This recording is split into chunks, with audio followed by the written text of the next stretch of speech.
7 FM. Política, economía, realidad nacional. Matinal presenta La Entrevista, un espacio de análisis y discusión producido por YSUCA.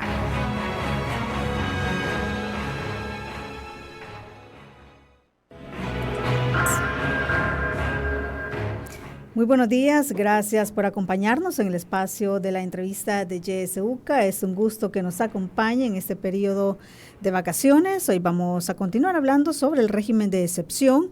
Nuestros invitados de hoy, José Santos Melara, él es de la Alianza Nacional El Salvador en Paz, 15 de septiembre 2021, y también nos acompaña Stanley Quintero, también de la Alianza. Le damos la bienvenida. Muy buenos días. Buenos días, gracias por estos micrófonos y poder interactuar con el pueblo salvadoreño. Muchas gracias, buenos días a todos y todas. Muchas gracias por acompañarnos. Vamos a continuar hablando sobre este tema del régimen de excepción, que acá en YSUCA hemos conversado bastante sobre este tema, pero creemos importante continuar abordándolo. José, quisiera comenzar con usted desde la Alianza Nacional El Salvador en Paz. ¿Qué evaluación hacen acerca de este régimen de excepción que, como sabemos, está vigente desde el 27 de marzo y en lo que llevamos de vigencia de este régimen de excepción ya hay más de 10,000 personas detenidas? Bueno, primero nosotros hemos expresado la preocupación de las razones de fondo que han llevado al presidente a tomar una medida extrema, como es el régimen de excepción, aclarando que el planteamiento nuestro no tiene nada que ver con defensa de ningún delincuente, de ningún marero, ni nada por el estilo, porque para nosotros la defensa la hacemos al pueblo que no tiene nada que ver en esto, y que con un régimen de excepción como el que se ha establecido, involucra a todo el pueblo porque restringe sus derechos constitucionales como ser humano. Estamos preocupados precisamente por los abusos de poder, por las arbitrariedades que se están desarrollando, por el terror que se está generando en la población, por la mala imagen que seguimos construyéndonos a nivel internacional, y el tema de los derechos humanos en su conjunto que están siendo violados con las ejecuciones de esta política del gobierno, que aunque lo justifica con el combate a las pandillas, nosotros creemos que el trasfondo es otro, que el trasfondo es amordazar al movimiento popular, al movimiento social, amordazar a los medios de comunicación, amordazar a todo aquel que no piense igual que el presidente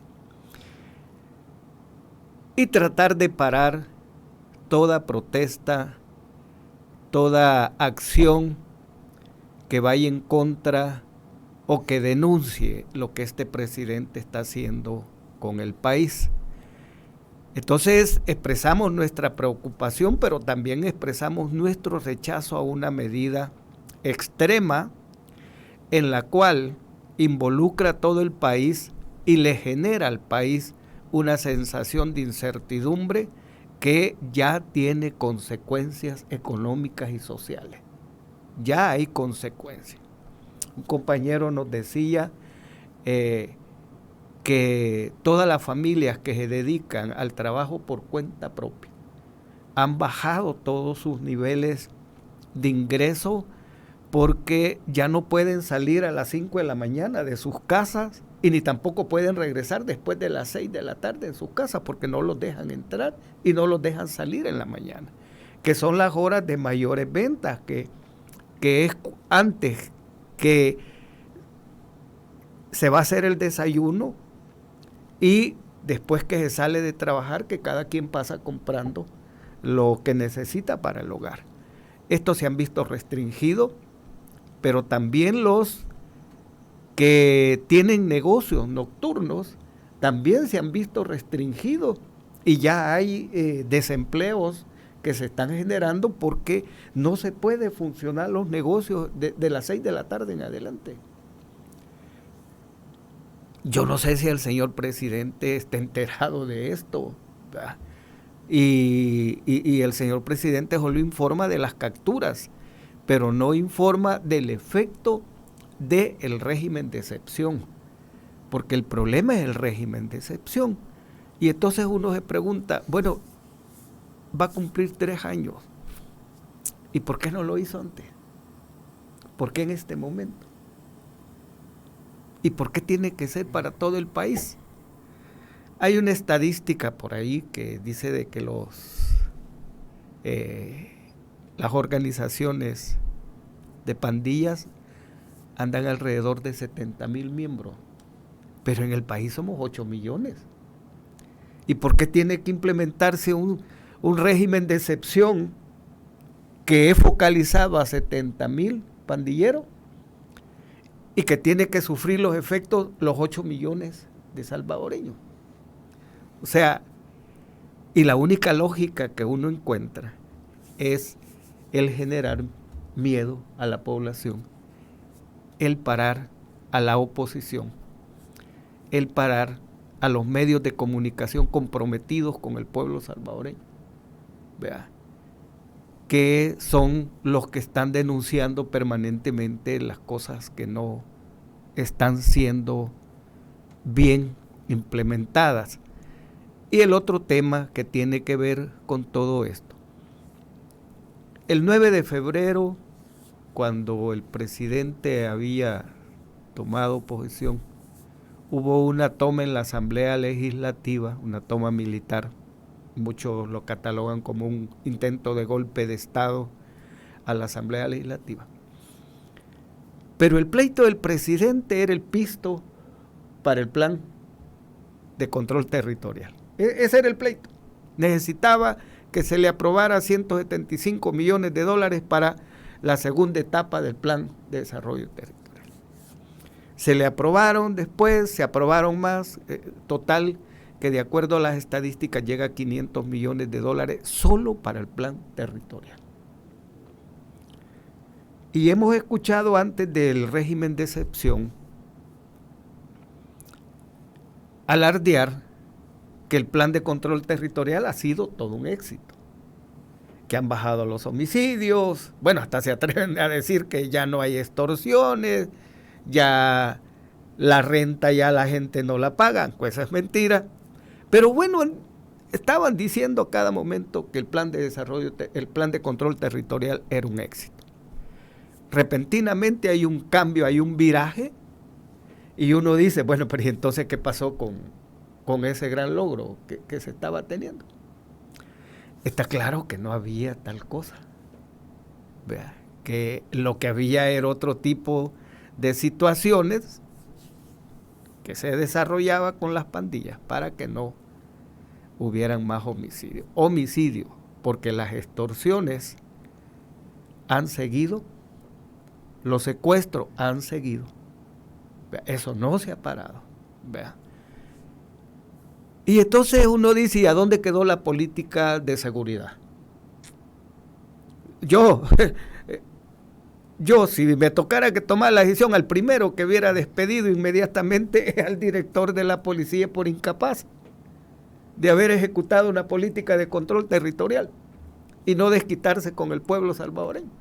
A los primeros que hubiera quitado es a la dirección de la PNC por incapaces, porque han tenido dinero, han tenido las condiciones, han tenido el poder en sus manos, jueces, fiscales, la Corte Suprema de Justicia, ahí la han tenido. Y ahora resulta que tienen que tomar la decisión del régimen de excepción para parar los homicidios que en 3 días llegaron a 86 muertos. A uno hasta sospechoso le parece que de la noche a la mañana en 3 días hayan 86 muertos. A uno le parece sospechoso. Lo que pasa es que como no hay información, uno se supedita a especular. Vea, que hay algo sospechoso detrás de todo eso. Así es.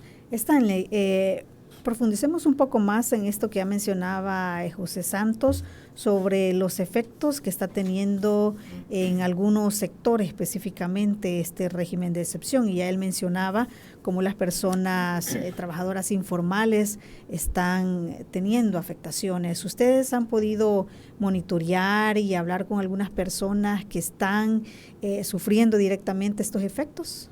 Efectivamente, dentro de la Alianza Nacional El Salvador en Paz tenemos un representante del comercio informal y él precisamente nos exponía la grave problemática que tiene ya ese sector. Resulta que los cercos militares, los policías, ya no les permiten después de las 7 de la noche ingreso a esas colonias a las personas. Y nos dice, los trabajadores que tienen empleos formales están preocupados por eso, porque algunos salen 6 de la tarde. Pero también nuestro sector, que es el que le da cobertura para el tema de generar venta de productos de primera necesidad, ya no pueden ingresar también a esa hora. Entonces, ¿qué ha hecho el sector, el comercio informal? Dejar sus puestos más temprano, abocarse a sus viviendas, y eso le genera ya no tener mayores ingresos. Es preocupante porque se está afectando la economía de los sectores más vulnerables. No de los poderes fácticos ni de los oligarcas del país. Ellos a sus almacenes los tienen abiertos hasta las 10, 11 de la noche. No tienen mayor problema. Pero la gente de los sectores más vulnerables sí están siendo impactados en sus economías. Entonces es bien preocupante que en un régimen de excepción no se haya focalizado de manera puntual el combate a las pandillas, sino que ha habido efecto cascada en la población salvadoreña y específicamente en los sectores más vulnerables. Entonces eso de verdad nos tiene preocupados porque no hay cumplimiento a un debido proceso, no hay un cumplimiento al derecho a defensa, la seguridad jurídica está por el suelo, el que no se somete a este tipo de régimen se le vienen efectos, hay amenazas a los medios de comunicación, hay amenazas a las voces que no compartimos algunas políticas del gobierno. Entonces creo que el régimen no ha sido focalizado precisamente al tema de combatir las pandillas. Y por eso el compañero José Melara aclaraba que nosotros no es que estemos defendiendo pandillas. Lo que estamos defendiendo es que el efecto cascada lo está pagando los sectores más vulnerables y gente que no tiene nada que ver con vínculos de pandilla. A través de las redes sociales, cada media hora se puede ver una denuncia pública de que han capturado a alguien de manera, que no tiene nada de ningún vínculo. Profesores, profesionales, habían venido a El Salvador 2 compatriotas del extranjero solo a caer capturados aquí. Entonces creo que ha habido un mal enfoque del tema del régimen y el problema es que como hay centralización y control absoluto del poder, no puede haber en este momento seguridad jurídica para ningún ciudadano en nuestro país. Y eso es grave. Tienen el control de la Asamblea Legislativa. Yo lo he denunciado muchas veces, ya hay jueces serviles. Imagínense que ahora un juez ya no puede impartir justicia por criterio propio. No que le mandan la plana previamente con un anuncio diciéndole el juez que no procese a los pandilleros va a ser hasta destituido. ¿Qué quiere decir? Que ahora un juez ya no va a poder utilizar un criterio propio ni lógica jurídica. Va a tener que someterse a lo que indirectamente le están ordenando hacer. Y allí va gente inocente en esos procesos. Bueno, los abogados también están siendo amenazados de que el que se presente a mostrarse parte en una defensa de una persona capturada en este régimen, tiene que ser notificado o avisado a las autoridades de la Corte Suprema de Justicia. Delicadísimo definitivamente. Entonces creemos que el régimen de excepción ha generado temor, ha generado terror, pero también a las voces que tenemos el valor de expresar la verdad y la realidad de lo que está pasando en el país, se les pone un freno hasta cierto punto. Un freno porque ahora, si ustedes se dieron cuenta, ahí decía que el que divulgara temas de pandilla, fotos de pandilla, podía ser hasta procesado. Que quedaba hasta prohibido eso. Discúlpenme, pero ¿y las redes sociales? No ese es el medio que utiliza el gobierno actual para estarse promocionando, para estarse vanagloriando, para estarse atribuyendo este famoso plan control territorial, que por cierto sabemos que es un fracaso, porque lo que ya no pasa en El Salvador es que quedan los cuerpos tendidos en las calles, pero nuestros desaparecidos siguen pasando a diario en nuestro país. Las fosas clandestinas, ¿por qué no resuelven esos temas tan delicados de cuántas personas hay específicamente en las diferentes fosas clandestinas? No solo es la de Chalchuapa. Nosotros tenemos datos muy delicados de fosas clandestinas que no han sido procesadas y que el gobierno no lo ha sacado a luz, ni las autoridades de seguridad. Yo coincido con lo que expone el compañero José Melara. El primero que hubieran quitado por este fracaso de un plan control territorial debería ser el ministro de Seguridad y el director de la Policía Nacional Civil. Pero aparte, y el de centros penales no se queda atrás, Osiris Luna. Si hay videos, hay fotografías de medios de comunicación donde se ha visualizado cómo ellos ingresan a los centros penales sin mayor registro, sin mayor control. Es más, los agentes penitenciarios que quitaron y nos pidieron el auxilio como Alianza Nacional El Salvador en Paz para que denunciáramos estos hechos, ellos fueron actores presenciales de ese tipo de acciones. Entonces aquí tendría que haber una barrida de funcionarios que no han hecho bien su trabajo, que el señor presidente no creo que alegue ignorancia de estos temas, porque han sido a voz pública todos estos hechos, pero no se ha tomado cartas en el asunto. Entonces, nosotros estamos bien preocupados porque el tema del régimen de excepción no ha sido focalizado y específicamente al tema pandilla, sino que lleva un trasfondo más oscuro, como es detener la convulsión social que el pueblo está diciendo lo tenemos que hacer, es una necesidad, es una emergencia, ver cómo nos manifestamos por el alto costo de la canasta básica, por nuestros desaparecidos, por cómo se están utilizando los fondos del Estado. Tenemos inversiones en el tema Bitcoin. ¿Y para quiénes son esas ganancias? ¿A dónde se refleja la ganancia de esas inversiones? No en el pueblo. En el mes de noviembre de 2021 anunció que con los fondos y las ganancias del Bitcoin iba a construir 20 escuelas. ¿Dónde están esas 20 escuelas construidas? Lo que construyó es un hospital para perros. Pero ahí no llega gente de sectores vulnerables. Ahí llega gente pudiente a llevar a sus perritos de raza, que bien pueden pagar un veterinario. Entonces, definitivamente los usos de los recursos del Estado han sido mal invertidos. Y el pueblo todo eso ya lo visualizó, ya no lo pueden engañar. Entonces se está orquestando una convulsión social, porque no se puede negar que la gente está cansada y harta de ver todo lo que está pasando en el país. ¿Cuál era el método de tener? Un régimen de excepción. Un régimen de excepción que no ha sido focalizado específicamente a las pandillas, sino que también el pueblo salvadoreño, que no tiene nada que ver en estos hechos, está pagando los efectos.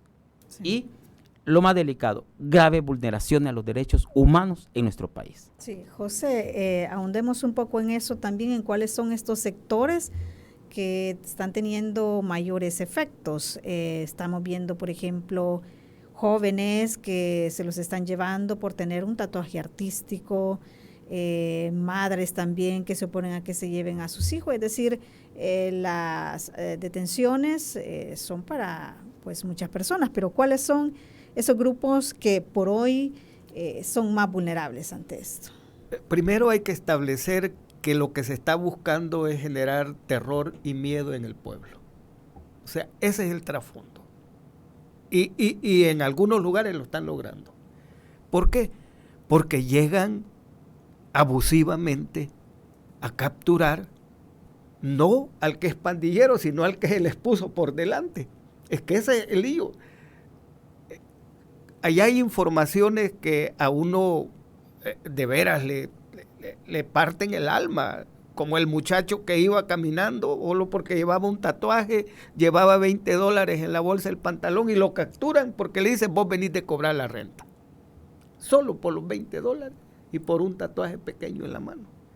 Y uno dice, ¿y qué pruebas hay de esto para que hagan este tipo de situaciones? Han llegado a casas a romper puertas y a llevarse a familias enteras. Y en frente de niños. ¿Cómo va a crecer ese niño frente a un hecho de este tipo que ve que arrastran a sus familiares para sacarlo? ¿Cuál es la mentalidad o la imagen que se hace ese niño de nuestra Policía Nacional Civil que fue creada para garantizar los derechos humanos en nuestro país? Pero aquí hay otros que también están siendo vulnerados, los mismos policías. A los mismos policías se les está obligando a hacer este tipo de hechos, inclusive poniéndoles cuotas de capturas diarias. ¿Vea? ¿Por qué? Porque ellos lo que necesitan es número. ¿Y el número para qué? No es para las pandillas. El número es para generar terror. Si esto lo vivimos en la época del 70. En la época del 70 no capturaban al guerrillero, capturaban al que encontraban en la calle. Y asesinaban al que encontraban en la calle. No importaba si era guerrillero o no. Lo que necesitaban era enviar un mensaje de violencia para que el otro tuviera miedo. Es similar a la época de la guerra, lo que estamos viviendo. Estamos viviendo el preámbulo de lo que fue la guerra nuestra reciente de los 12 años. Entonces aquí hay sectores vulnerables, la misma PNC la están forzando a que no vaya a su casa, no tiene licencias, no tiene condiciones a donde los tienen. Y aquí hay otro problema que es importante decirlo. Han hecho un uso inadecuado, para decirlo elegantemente, de los agentes metropolitanos. Los metieron a los operativos que hicieron la PNC y la Fuerza Armada. ¿Qué va a pasar cuando esto termine? Es la gran preocupación de los agentes del CAN. Los del CAN no andan armados, pero los llevaron adelante en comunidades. ¿En qué zonas? Aquí en las zonas de San Salvador. Más de 700 agentes metropolitanos hicieron un uso inadecuado de que acompañara los diferentes operativos de capturas. ¿Qué va a pasar con esa gente después que termine? El gran temor es, nos van a dejar después y vamos a ser blancos de venganzas. Vamos a ser blancos de venganza. No tenían por qué hacer uso de los agentes metropolitanos. Pues ellos no están para eso. Su función no es esa. Su función es garantizar la seguridad ciudadana en el municipio y garantizar el patrimonio municipal, no para andar en operativos de este tipo. Entonces, aquí hay sectores que están siendo vulnerados. Yo, por ejemplo, no sé cómo va a estar el tema de la producción agrícola, porque hay gente en el campo que aparte de todo siente temor salir, ¿verdad? Porque ha visto cómo de manera indiscriminada han hecho uso de la fuerza y estamos frente a eso. La gente en los mercados pasa con un temor y un miedo de lo que puede suceder adentro cuando ve que llegan los operativos y pasan para arriba y para abajo. Entonces hay un problema de daño que le están haciendo a la sociedad salvadoreña, no solamente a los adultos, sino a los niños que han visto las imágenes de sus familiares siendo golpeados, siendo arrastrados, siendo agredidos verbalmente, ¿verdad? Tal como se ven los diferentes anuncios e informaciones que han salido a luz pública, y entonces en ese sentido el daño es grave. Por eso es que nosotros hemos pedido la intervención inmediata de las Naciones Unidas. Las Naciones Unidas saben cómo se desarrolló este conflicto y cómo comenzó.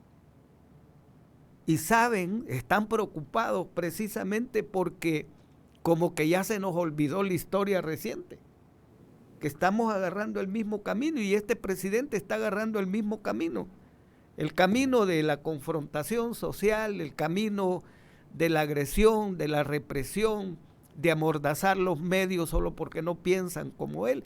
Está siguiendo el mismo camino de los años del 70. Y entonces muchos países amigos están preocupados precisamente por esta situación que se está creando en el país, que a través del régimen tienen las manos libres las autoridades para hacer y deshacer. Y eso no puede ser, eso no puede ser en un país que va saliendo de una guerra de 12 años. Va saliendo, veteranos habemos todavía, bueno, somos 123,000 los que estamos afiliados en el instituto. Se puede imaginar cuántos somos que recientemente acabamos de salir de la guerra. ¿Y qué pensamos todos cuando vemos este tipo de hechos? Aún miles de veteranos de la Fuerza Armada dicen, es que no puede ser, ya van a querer engañar como nos engañaron a nosotros, a los soldados, que nos dijeron, el pueblo es tu enemigo, cuando los favorecidos eran la oligarquía salvadoreña. Entonces, hay una gran cantidad de veteranos preocupados por esta situación, porque hay veteranos que ya fue afectado por esto. Hay veteranos en la zona del Bajo Lempa. Tenemos 5 compañeros capturados que son veteranos. ¿Y cuál es su pecado? Pertenecer a una DESCO y pertenecer a las organizaciones de los veteranos. Ese es su pecado. Llegan, lo capturan y se lo llevan sin decir nada. O sea, en Cabañas también tenemos capturados, y de la Fuerza Armada ya hay capturados. Así, arbitrariamente. Estos no tienen tatuajes, estos simple y sencillamente son veteranos que están al frente de un esfuerzo de veteranos. Ya tenemos capturados de ese tipo. Entonces el efecto es bastante grande, y hay algo preocupante que es bueno que la población lo sepa. Ya están hablando de prolongar el régimen de excepción 30 días más. Parece que es delicado esta situación en un momento en que el presidente va a cumplir sus 3 años de mandato. Es grave eso, porque solo en la guerra vimos que había régimen de excepción, estado de sitio, ley marcial, prolongadamente. Bueno, hubo un periodo que todo un año y de ahí otro año. Entonces vamos a llegar a eso. ¿Cuál es el trasfondo de todo esto? Si solo son 70,000 pandilleros, ¿y por qué tiene que haber una medida extrema de este tipo? ¿Y a dónde está el plan? Que nos presenten a la sociedad los resultados del plan de control territorial, que lo presenten, que digan a dónde están las fallas, cuáles son las fallas. Han tenido dinero, han tenido recursos, han tenido el poder. Inclusive la población ha estado en la expectativa. Ha estado en la expectativa. Entonces, los efectos que está sufriendo el pueblo salvadoreño son graves, y si esto lleva más tiempo va a ser aún más complicado. Yo quiero decir algo. Vamos a hacer una pausa en este momento, José. Cuando regresemos vamos a continuar hablando sobre este tema, y también quienes nos sintonizan van a tener la oportunidad también de hacer preguntas y comentarios. Ya volvemos.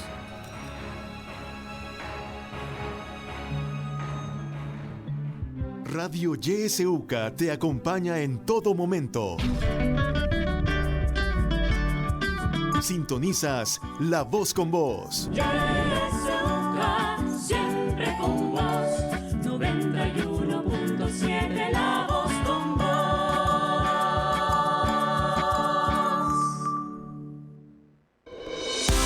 En la internet puedes buscarnos en nuestra página web www.ysuca.org.sb, en Twitter como @ysuca917 y en Facebook como Radio YSUCA 91.7 FM. YSUCA, contigo en la nueva era digital.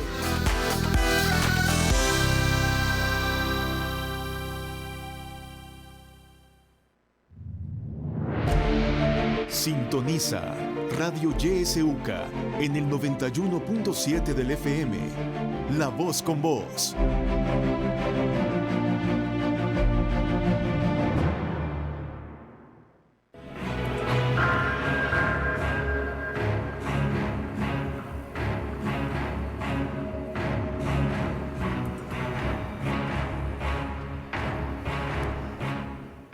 Gracias por continuar en sintonía de YSUCA. Si usted nos acaba de sintonizar, le comento que estamos hablando nuevamente sobre el régimen de excepción y los efectos que está teniendo en algunos sectores de la población. Nos acompaña José Santos Melara y también está Enli Quinteros de la Alianza Nacional El Salvador en Paz. Es momento de que usted pueda hacer sus consultas marcando nuestros números de manera directa, 2275-9501, 2275-9502. También puede hacerlo a través de nuestro número de WhatsApp 7571-2779. Si gusta, también puede dejarnos sus mensajes a través de Facebook Live. Recuerde que estamos transmitiendo en vivo y por ahí también nos puede dejar sus mensajes que usted considere conveniente. ¿Tenemos alguna participación en estos momentos? Tenemos una llamada. Buenos días. Muy buenos días. Señor, yo quisiera saber cuál es la opinión de los señores que estaban ahí invitados.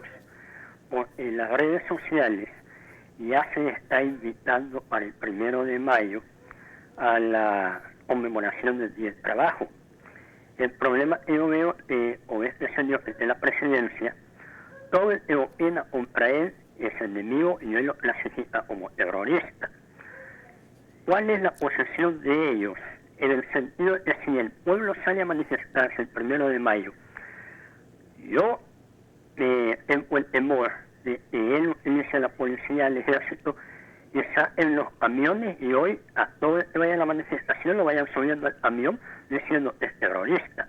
Entonces, ¿cuál es la posición de ellos en cuanto a la actividad del 1 de mayo? ¿Qué se debe de hacer para participar o qué medidas se pueden tomar con respecto a eso? Gracias. Bueno, muchísimas gracias. Vamos a ir quizás por cada pregunta o tenemos otra participación. Bueno, adelante. Buenos días, Radio UCA.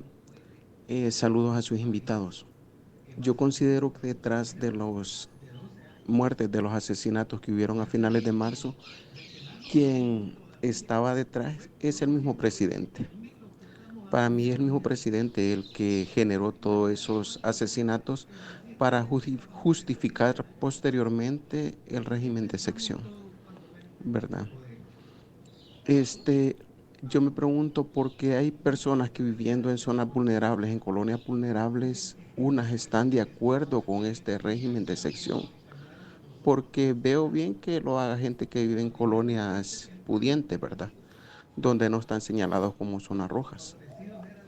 Pero las personas que viven en zonas vulnerables, hay mucha gente que sí está de acuerdo con este régimen de excepción. No sé cómo explican eso ustedes.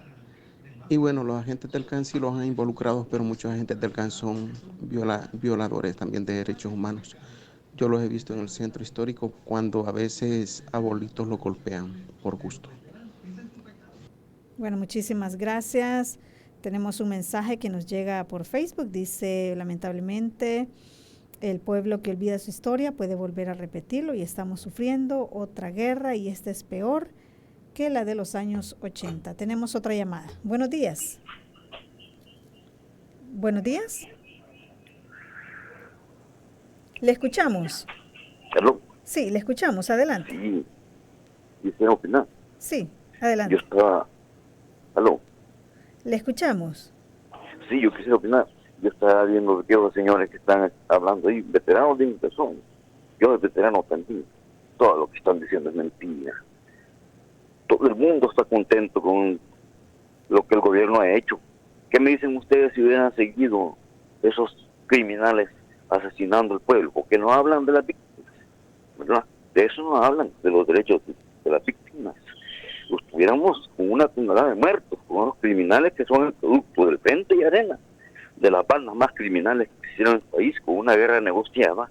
Les digo porque yo estuve en la Fuerza Armada y me di cuenta de los grandes negocios que hicieron, ¿verdad?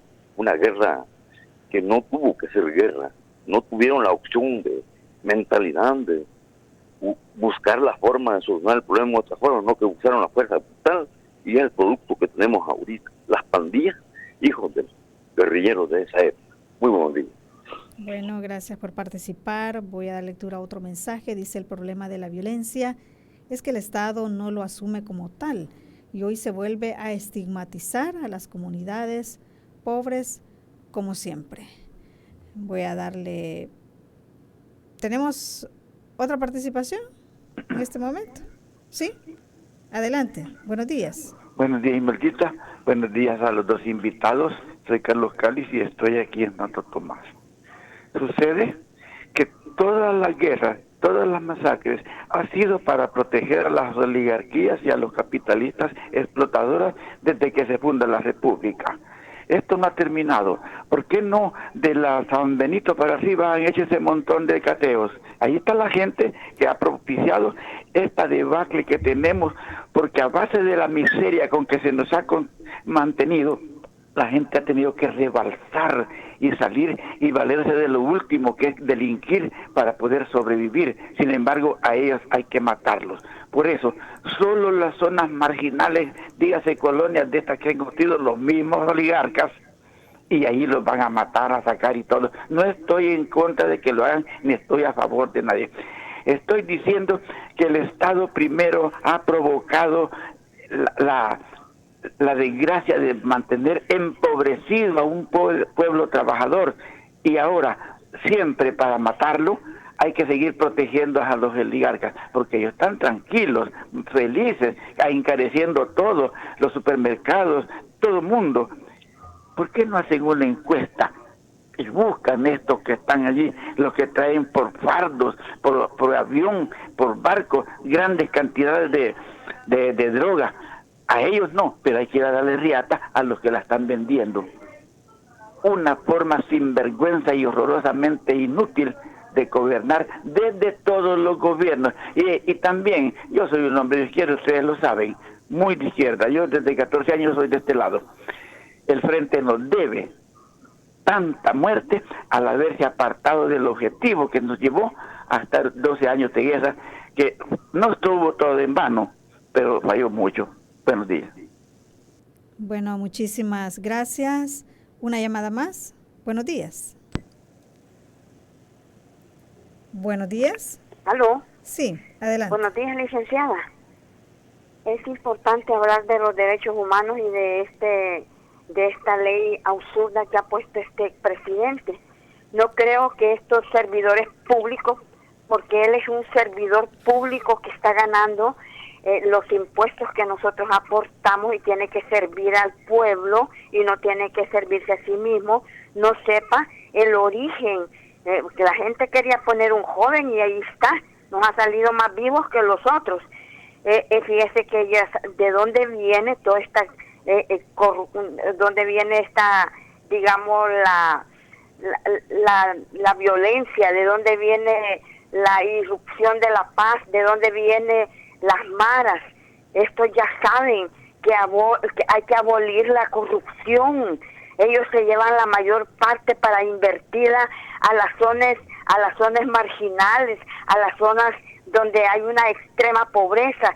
Y esta extrema pobreza ustedes pueden notar que está en la ciudad, está en el margen, está en lo rural.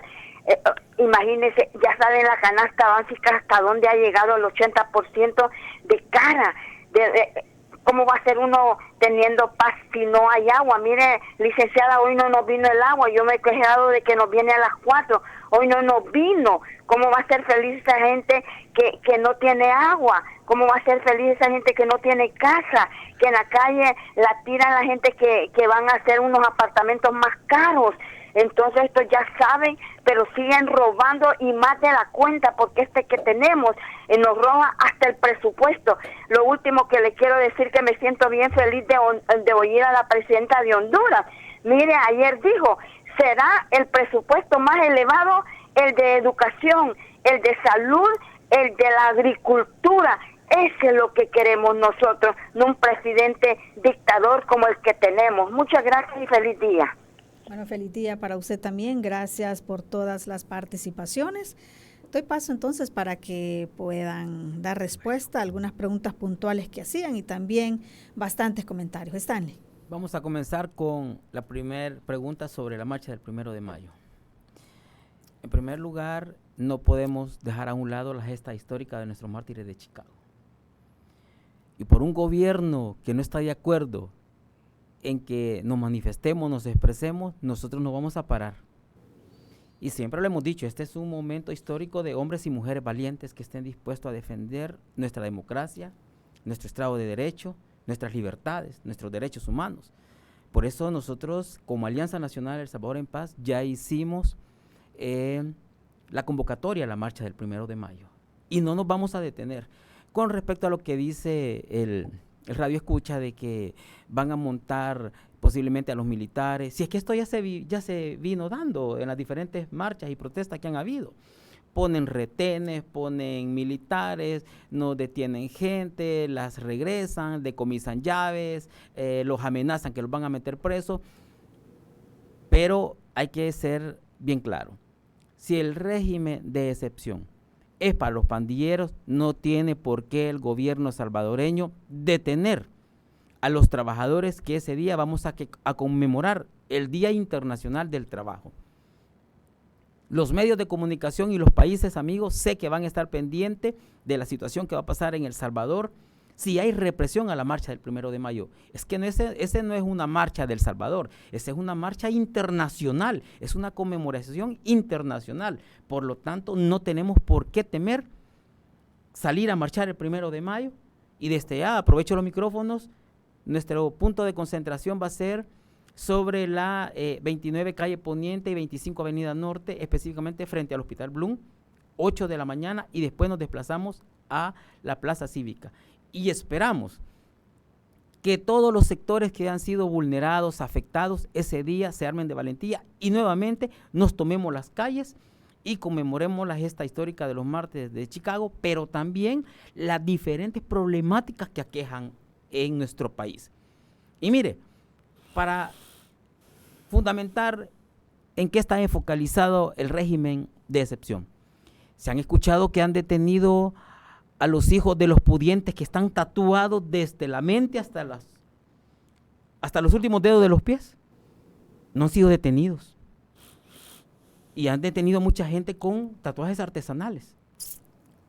No se han tocado a los hijos de los pudientes. No se han tocado la colonia como la Escalón, donde están los oligarcas, donde están viviendo los poderes fácticos del país.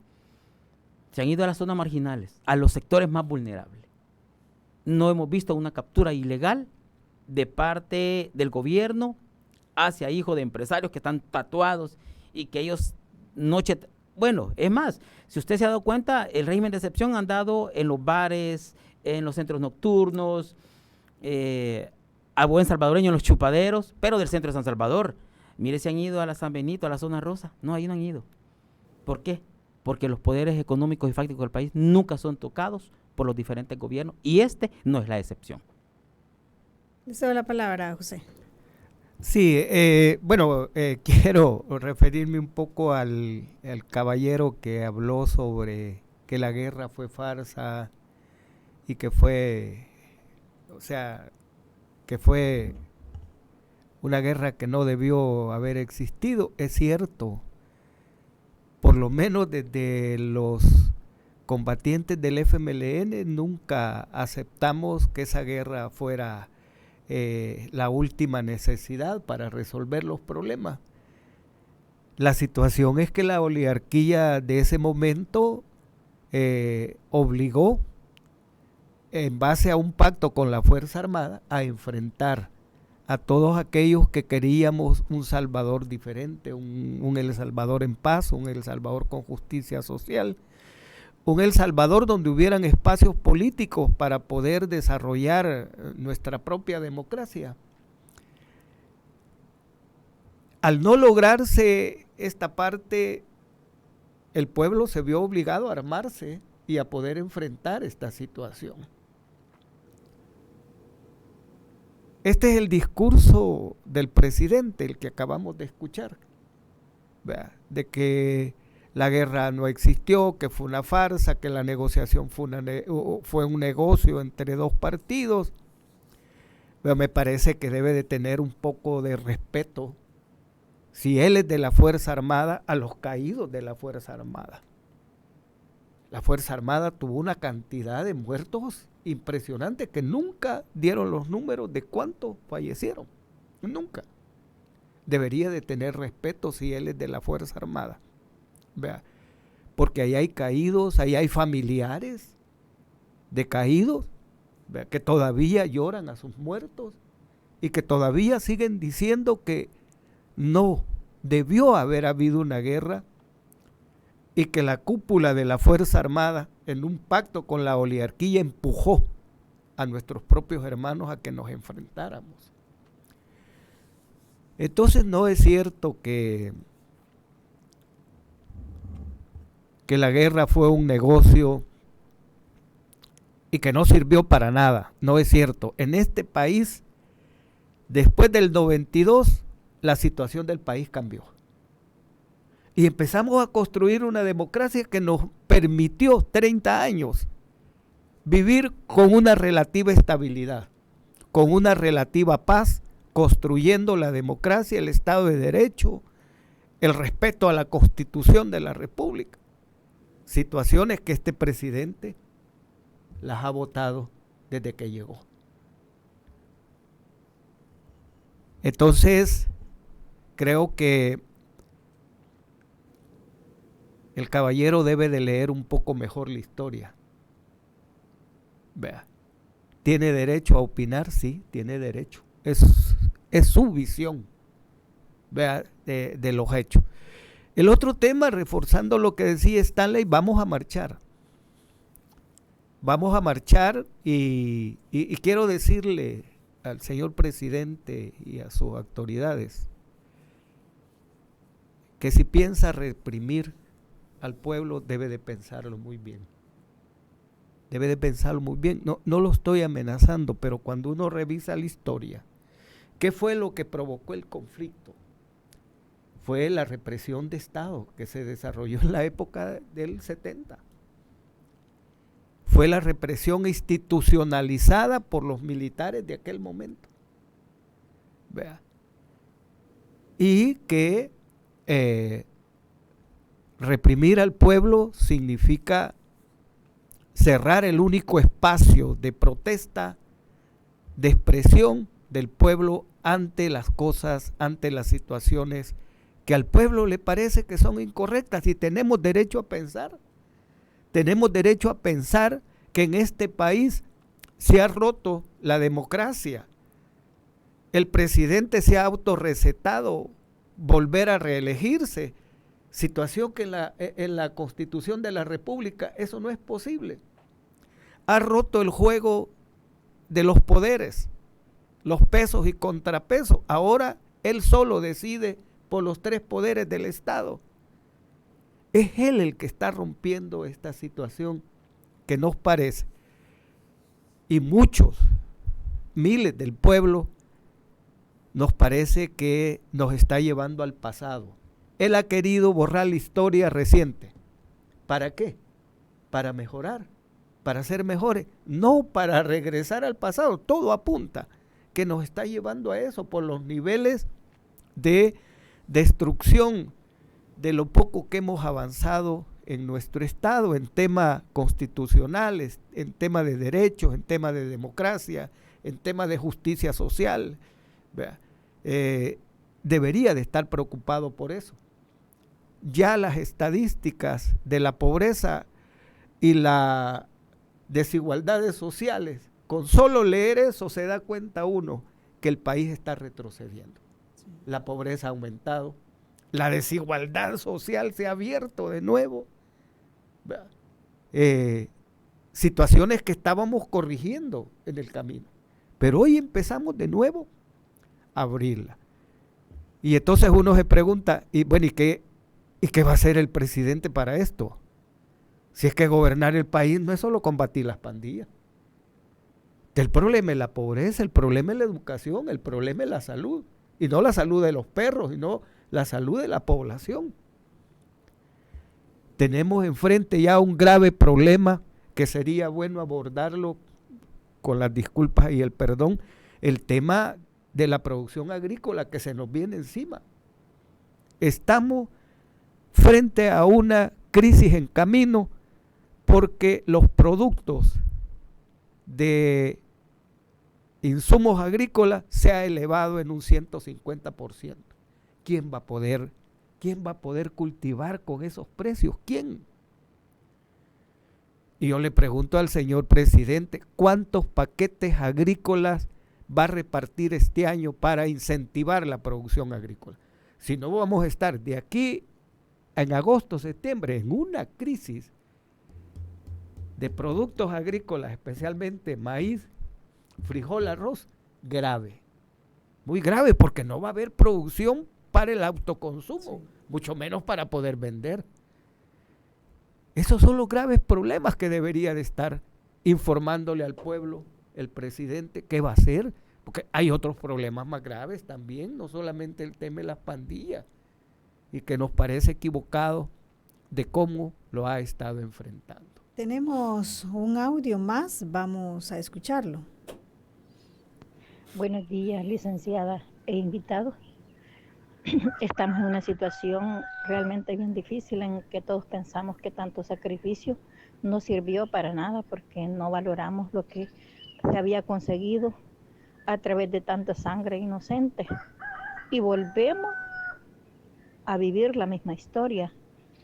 Pero ¿por qué está pasando esto? Veamos, este presidente empezó a querer borrar la memoria de un pueblo. Desde ahí ya íbamos mal. Realmente es muy lamentable que se esté reprimiendo a los jóvenes, a los niños. Yo no estoy de acuerdo con lo que se ha hecho con los jóvenes, pero también sé que detrás de un joven corrupto hay un viejo pervertido, porque esos jóvenes no están solos, están siendo guiados por gente de poder, por gente con capacidad intelectual. Y a la última, los que pagan el pato son los de abajo, como siempre. Entonces, hacer un llamado a los padres de familia que cuiden a sus hijos, que sepan guiarlos, que se esfuercen porque lleven un camino recto, porque de verdad da tristeza ver que maltratan, que revisan bolsones a niños. Todos tenemos trauma de la guerra, la sufrimos de una y de otra manera, familias que hemos quedado desintegradas por la guerra, porque realmente vemos unos que no nos hemos quejado, así nos hemos quedado con todo eso, tratando de sanar las heridas solos, porque sabemos que nadie nos va a sanar, que tenemos que esforzarnos nosotros mismos. Un pueblo unificado es la única defensa que podemos lograr. Bueno, muchísimas gracias. Voy a leer 2 mensajes más. Dice, ambos padres, madres han tenido que irse a trabajar y abandonar hijos e hijas porque el salario mínimo nunca ha permitido resolver las necesidades básicas de la familia. Otro mensaje dice, buen día, es complejo y delicado criticar estos procesos del gobierno porque la gran mayoría de la población está contenta con el retirar las pandillas de las colonias. Stanley. Sí, y voy a repetir lo que dijimos, es que el combate a las pandillas es necesario y lo aplaudimos. El problema es cómo se ha focalizado. Es que ahí es donde se desempeña el mayor problema de esta sociedad salvadoreña y específicamente de las políticas del Estado. Porque si se ha querido de verdad implementar un régimen de excepción para atacar, neutralizar y condenar a los miembros de pandilla, ¿por qué el Estado salvadoreño no entrega a los pandilleros que están siendo solicitados por Estados Unidos? Ni siquiera han dicho si los han capturado, ni siquiera han informado si efectivamente están dentro del sistema penitenciario o andan afuera. Entonces parece ser que el tema de las pandillas a través del régimen de excepción no es el principal fondo ese, porque esos pandilleros que están siendo reclamados por Estados Unidos no han sido ni entregados, ni mucho menos informado qué ha pasado con ellos. Y si estamos hablando de un efectivo plan de control territorial y este régimen de excepción enfocado a las pandillas, no son los resultados que esperan por lo menos los países que están pendientes de las políticas de Estado del Salvador. Y como lo dijo hace poco la radio escucha, señalamos, los platos rotos los siguen pagando los sectores más vulnerables, no los poderes económicos ni los oligarcas del país. Las capturas son en los sectores más bajos. Y cuando ellos dicen, mire, la población está contenta. Sí, efectivamente está contenta Kenia, pero el problema es el aparataje de comunicación que tiene el Estado y el gobierno para hacer ver que todo el mundo lo acepta. Pero ¿por qué no mandan a los medios tradicionales, por ejemplo, al canal que ellos administran, a preguntar en esas colonias si están contentos de que ya no puedan ingresar después de las 7 de la noche y que ya no están ganando más, que están capturando a trabajadores honestos y honrados? Porque el mismo gobierno reconoce que ha habido un 1% de margen de error. Y en el tema de violación a derechos humanos no puede haber margen de error. O es efectivo el plan control y el ataque a las pandillas, o están cometiendo graves violaciones a los derechos humanos y graves errores en esta implementación del régimen de excepción. Así es, bueno, se nos ha acabado el tiempo. Yo quiero agradecerles que nos hayan acompañado. Gracias, José, gracias, Stanley, por abordar este tema y por dejar claros los planteamientos, ¿verdad? Ya hay muchas personas que han llamado y pues han mostrado sus preguntas y también su incertidumbre ante todo esto que estamos viviendo. Muchísimas gracias. Gracias, José. Muchas gracias. Gracias a todos los radioescuchas y los que están viendo el canal vía Facebook Live y los diferentes espacios digitales. Muchas gracias por estar pendiente. Muchas gracias por seguir de cerca YSUCA, que es un canal y una radio del pueblo. Muchísimas gracias, Stanley. Gracias, Kenia, y gracias a los micrófonos de YSUCA para darnos la oportunidad de expresar la problemática real de lo que pasa en nuestro querido El Salvador. Así es, a usted también muchísimas gracias por habernos sintonizado. Como siempre, recuerde, puede seguirnos en nuestras redes sociales, ver esta entrevista a través de nuestra página de Facebook y también nuestro canal de YouTube. Le invitamos también a que se suscriba. Búsquenos como Radio YSUCA 91.7 FM. Que tengan un excelente día.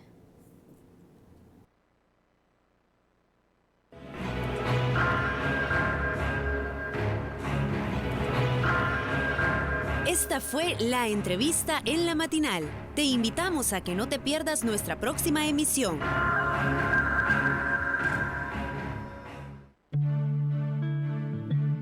Radio YSUCA te acompaña en todo momento.